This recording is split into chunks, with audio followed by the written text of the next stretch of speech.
আসসালামু আলাইকুম রহমতুল্লাহ, স্বাগতম জ্ঞান ল্যাপে। আজ আমরা যা যা শিখব তা হচ্ছে নোক্তা কাকে বলে, নোক্তাওয়ালা হরফ কয়টি এবং নোক্তা ছাড়া হরফ কি কি। প্রথমে জানতে হবে নোক্তা কি। আরবি বর্ণের উপরে বা নিচে বিভিন্ন ডট থাকে, ওই ডটগুলোকেই আরবিতে নোক্তা বলা হয়।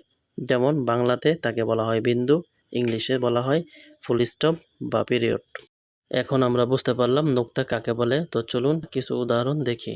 এই বর্ণগুলোতে কিছু ডট আছে, এই ডটগুলোই হলো আরবিতে নোক্তা। তো আমরা এই বর্ণগুলো একটু ভালো করে লক্ষ্য করি। যেমন বা বর্ণের নিচের ডটকেই বলা হয় নোক্তা, সেম ফা বর্ণের উপরের ডটকেও নোক্তা বলা হয়। এখন নোক্তাওয়ালা হরফ কয়টি? নোক্তাওয়ালা টোটাল হরফ 15টি। যেমন লক্ষ্য করেন, উচ্চারণগুলি বলছি। বা, তা, সা, জিম, খ, জাল, জা, শিন, ضاد, ظ, غين, ফা, কফ, নুন, ইয়া।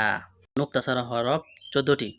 যেমন এখানে সবগুলো হরফ দেওয়া হয়েছে, উচ্চারণগুলো বলছি।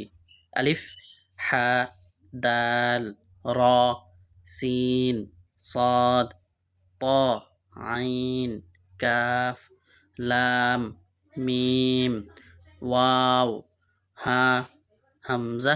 বাড়ির কাজগুলো আমরা প্রত্যেকে করে ফেলবো। প্রথমে দেখি দেখি 10 বার পড়বো, দেখে দেখি খাতায় 3 বার লিখবো, মুখস্থ লেখার চেষ্টা করব কমপক্ষে 3 বার। যদি আমরা এই নিয়মগুলি মানি, আশা করি আপনাদের মেধায় তা সেট হয়ে যাবে। অটোমেটিক কোরআন শরীফ পড়তে সুবিধা হবে। তারপর আমরা কোরআন শরীফ পড়তে পারলে তারপরে আমরা আরবি যে ভাষা আছে, আরবি ভাষা কিভাবে বুঝতে পারবো সেই বিষয়েও আমরা ইনশাল্লাহ ধাপে ধাপে আগাবো। তো সেই জন্য আগে এই বেসিক ধারণাগুলি আমাদের মাথায় রাখতে হবে।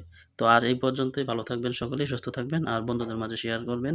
আর পরবর্তী ক্লাসের জন্য অপেক্ষা করবেন। দেখা হচ্ছে পরবর্তী ক্লাসে ইনশাআল্লাহ। খোদা হাফেজ।